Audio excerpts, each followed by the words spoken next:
Hello students, my name is Dr. Ashutosh and welcome to another video lecture of this biomechanics series, and in this video we are going to understand about the arthrokinematics. It is very important to understand the arthrokinematics as we are going to study the regional biomechanics very soon. We are going to study the regional biomechanics of the shoulder joint, elbow joint, wrist and all the other joints of the body. But before understanding the arthrokinematics of the specific joint, we must understand this term, what is arthrokinematics and what are the movements that come under the arthrokinematics. So let's start today's lecture.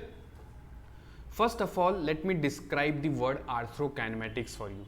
Arthro, which means the joint, and kinematics is the movement. So it is the movement which is occurring within the joint. We know a joint is formed by combining two or more bones. The part of the bone that is forming the joint is actually called as an articulating surface. And the articulating surface of two bones combine and form the joint. And arthrokinematics is nothing, it is the movement of those articulating surfaces which are forming the joints. Also, we know that there is a convex and concave relationship present in the most of the articulations of the body. We have already learned about the types of joint in our previous lectures, and from there we know that most of the joints in our body are in convex and concave relationship, which means that one articulating surface is convex like this, my fist, and the other surface is like concave to accommodate this convex part of the another bone, and the movement occurred between this convex and concave articulating surfaces. And why these surfaces are mostly convex and concave? They are convex and concave in order to increase the congruency. What will be the benefit if the congruency is increased? The first and foremost benefit of the congruent articulating surface is that it increases the surface area for dissipating the contact force. The force that a joint is experiencing will be distributed evenly on these surfaces. They will be distributed in an orderly manner on these surfaces, and this will help in guiding the motion between the joints. So this is the importance of having convex and concave relationship. So in this slide we learnt about the term arthrokinematics, and we have also seen that most of the joints in our body are in convex and concave relationship. Most of the articulations present in our body are in convex and concave pattern. Moving on to the another important slide, which is describing the fundamental movement between the joint surfaces. Remember, there are only three fundamental movements that are present between the joint. Only three movements can occur within the joint surfaces. They are rolling, sliding and spinning. Only three movements are present in arthrokinematics, that is rolling, sliding and spinning. This is very different from the osteokinematics. We have learned about osteokinematics in our previous lectures, where we studied flexion, extension, abduction, adduction, internal rotation, lateral rotation. These all movements are the movements of the bone. And what is rolling, sliding and spinning? These are the movements of the joint which is occurring within the joint surface. So remember, osteokinematics is very different from the arthrokinematics. Now let's understand every movement one by one, starting first with the rolling. There is one important thing in rolling that we must remember, and that is that multiple points along one rotating surface contact with the multiple new points on the another articulating surface. This is very easy to understand. Imagine that this is the ball which is rolling on a surface, and this is the point A which is going to contact with the point A dash of the point A dash of the surface. So every time the ball is rolling, new points on this ball are going to meet the new points on the surface on which it is rolling. So multiple points on one articulating surface are going to come in contact with the multiple new points on the another articulating surface. If a tire is rotating across a stretch of pavement, this is the example of a rolling movement. Every time new points are coming in contact with the new points on the surface. You will understand this better when you will see what a sliding is. In sliding, not a multiple new points are coming in contact with the multiple new points. Only one single point on one articulating surface comes in contact with the multiple new points on the another articulating surface. If for example, if you can see that there is a box which is actually moving on a surface. There are tires present over here and the box is moving on these tires. So rolling movement is occurring in between this tire and the surface, which means multiple new points of this tire are coming in contact with the multiple new points of the surface. But over here, as you can see that this lady is slipping on the ice. So what is happening, that one single point on the foot is coming in contact with the multiple new points of the surface. If a stationary tire is skidding across a stretch of a icy pavement, that describes the sliding movement. In rolling movement, multiple points of one articulating surfaces are coming in contact with the multiple new points of the another articulating surface. But in sliding, only a single point on one articulating surface is coming in contact with the multiple points on the another articulating surface. So this is the difference between the rolling and sliding motion. And then there is a third motion which is called as spinning. What happens in a spinning is that a single point on one articulating surface rotates on a single point on another articulating surface. If there is a rotating toy top on one spot on the floor, only one point is in contact with the another point. One point is coming in contact with the other point of the surface, and what is happening, the point is rotating at an axis around that other point on the articulating surfaces. So this is the spinning movement, where a single point on one articulating surface is rotating on a single point on the another articulating surface. So these were the three motions that occur between the joints. First is the rolling. Imagine this is the convex surface and this is the concave surface. So this is the rolling. Every time multiple new points of my hand are coming in contact with the multiple new points of the another hand. What is a sliding motion? If this is sliding, this is sliding like this. If the sliding is occurring, only single point is coming in contact with the multiple new points of the another articulating surface. And what is a spinning? If this is rotating like this, only one point is contact with the another point on the other surface and they are actually rotating on a axis around it. This is what is called as the arthrokinematic movement: rolling, sliding and spinning. Let's understand about rolling and sliding movements through this flow chart. There is one more important thing which I must tell you, is that all these movements can actually can occur within a joint in a combined manner, which means a rolling and sliding can occur togetherly. Also, rolling, sliding and spinning can also occur within a joint. We will not see that only rolling is occurring at the joint, or we will not see only sliding is occurring at the joint. We will see that both the movements, rolling and sliding, will occur simultaneously at a single joint. They will always occur in a combined manner, and sometimes we will see in the joint rolling and sliding is also occurring, as well as we will see the spinning movement occurring at those joints. You will understand them better when you will see the examples. So first let's see how this rolling and sliding movement is combined, and what is the importance of combining the rolling and sliding movement.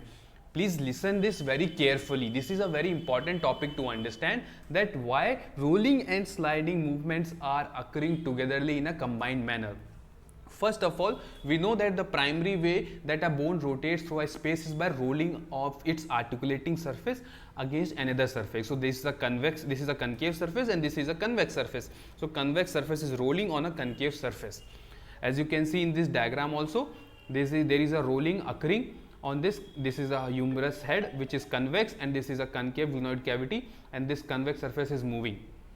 Now supraspinatus is contracting and rolling the humerus on glenoid cavity. Which muscle is acting over here? Supraspinatus is acting, and it is helping in the movement of abduction by rolling the humerus head in upward direction. But here rolling also involves oppositely directed sliding.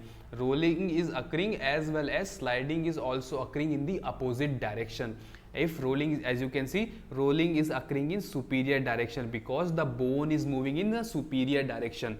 So the bone is coming in a superior direction, so rolling is occurring in a superior direction, but sliding is occurring in opposite direction, which is the inferior direction. So this inferiorly directed slide offsets most of the potential superior migration of the humeral head. This is very important to understand, that this is offsetting most of the potential superior migration of the humeral head. What is this? So what is happening? Imagine this is a concave glenoid cavity and this is your humerus bone, which is convex, head of the humerus. Now your humerus is rotating in upward direction, so it is coming in upward direction. If sliding is happening, if sliding is not happening, then this will come superiorly. This rolling is occurring and bone is coming superiorly, but what is happening? Sliding is also occurring, so the superior migration is not there. The humerus head is not migrating superiorly because sliding is occurring in the opposite direction. You can understand this better by this example. For example, imagine that there is a car which is actually got stuck in the ice. Now what is happening? The tires are rotating, but the movement is not occurring. Why the movement does not occur if the car got stuck in the ice? Because there is sliding occurring in the opposite direction. The tire is rotating in forward direction, but there is a slide in the backward direction that is not allowing the car to move in forward direction.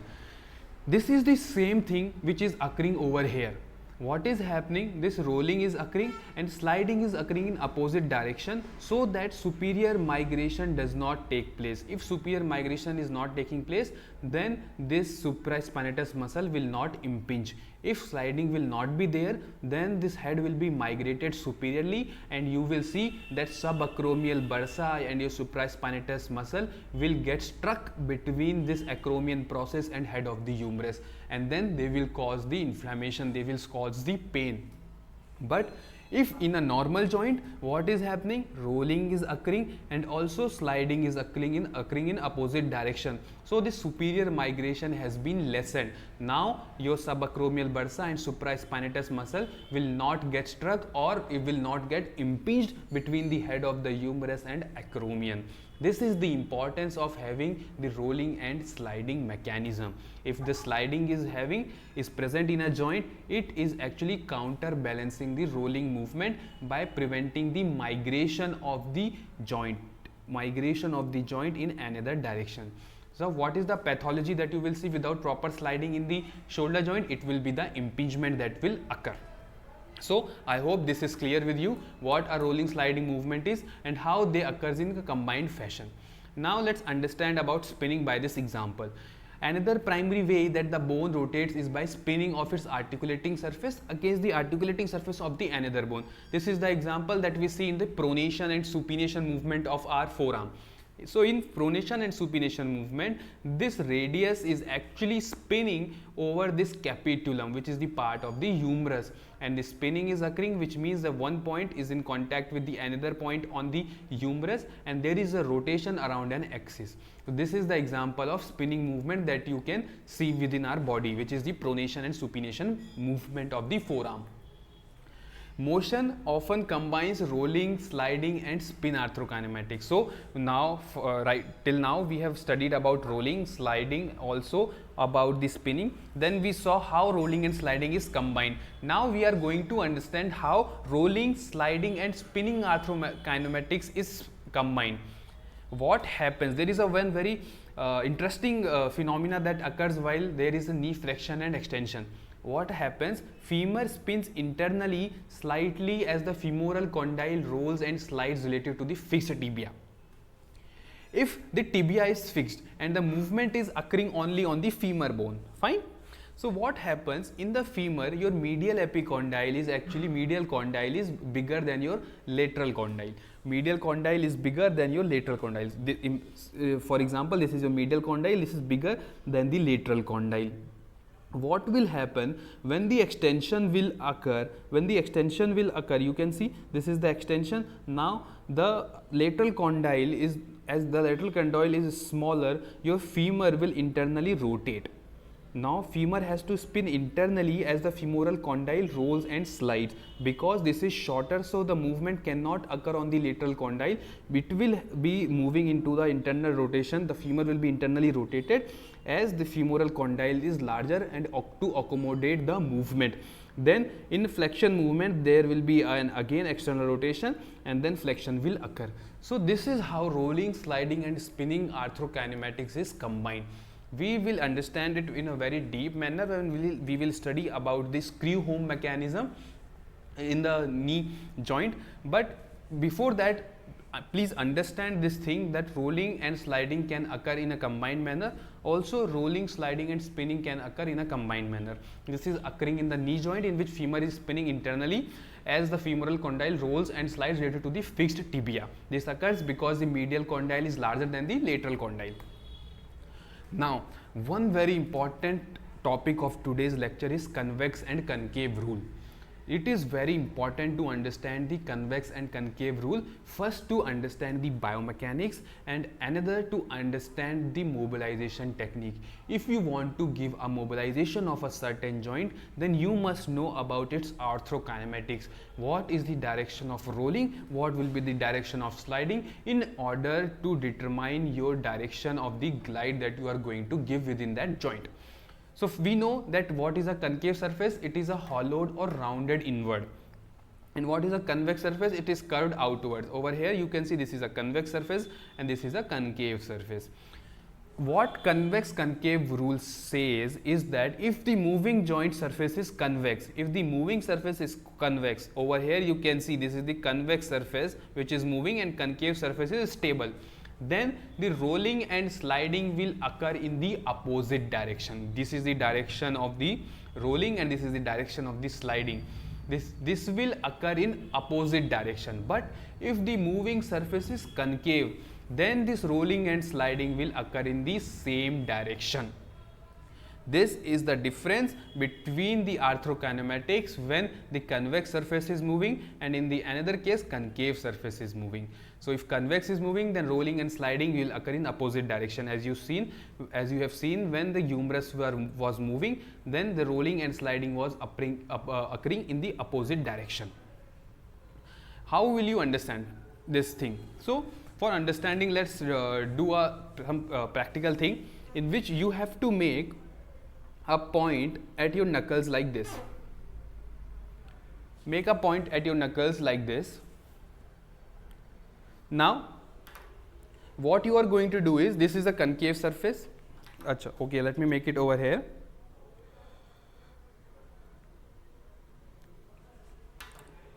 So this is a concave surface and this is a convex surface. So when this bone is moving upward, you will see that this convex surface is moving downward. But when the concave surface is moving downward or upward, this articulating surface is also moving upward, as well as this bone is also moving upward. But over here, this surface is coming downward, but the bone is coming upward. This surface is coming downward, but the bone is coming upward. But over here, both the surfaces, both the bone also and the articulating surface is coming in upward direction, or they are going in downward direction. So when concave surface is moving, the rolling and sliding is occurring in the same direction. But if the convex surface is moving, then they will occur in the different direction. This was all about the convex concave rule. This is the example of the knee joint. This is your femur and this is your tibia. If your femur is moving, then rolling and sliding is occurring in opposite direction. But if your tibia is moving, then rolling and sliding will occur in the same direction. This was all about the convex concave rule. So far we have studied about what an arthrokinematics is, what are the movements which are present in arthrokinematics, and how these movements occur in a combined way, and what is a convex concave rule. Before ending today's lecture, there are two important things that you must know, which is first is close pack position and another thing is loose pack position of a joint. What is the close pack position? Close pack position is a position of maximum congruency. The congruency is maximum at this point and all the ligaments and the capsules are pulled taut. They are in a taut manner in order to provide the natural stability. It is different for every joint. As you can see over the knee joint, it is the flexion, it is the extension, total extension is happening over here, and you will see that all the ligaments are taut in this position. This is the close pack position. And what is a loose pack position? It is the position other than the close pack position in which all the ligaments and the part of capsule are relatively in a loose position. You can see there is a slack in this ligament. This is happening because the joint is in flexion position. The joint is in loose pack position. So in close pack position, there is maximum congruency. There is no maximum congruency. Over here, all the ligaments and the capsule will be in taut. It will be in the taut. Will be on taut shape, and over there will be relatively slackened. So this is the difference between the close pack and the loose pack position. So this was all about today's lecture, in which first of all we learned about the arthrokinematics, then we saw the movements which are present within the joint surfaces, then we saw each and every movement, and then how these movements are combined, how rolling and sliding is combined, and how your spinning is combined. Then we understood the convex concave rule. Then we got to know about the close pack and loose pack position. So that's it for today's joint. I hope you understood this lecture. If there are any doubts, you can always ask in the comment section.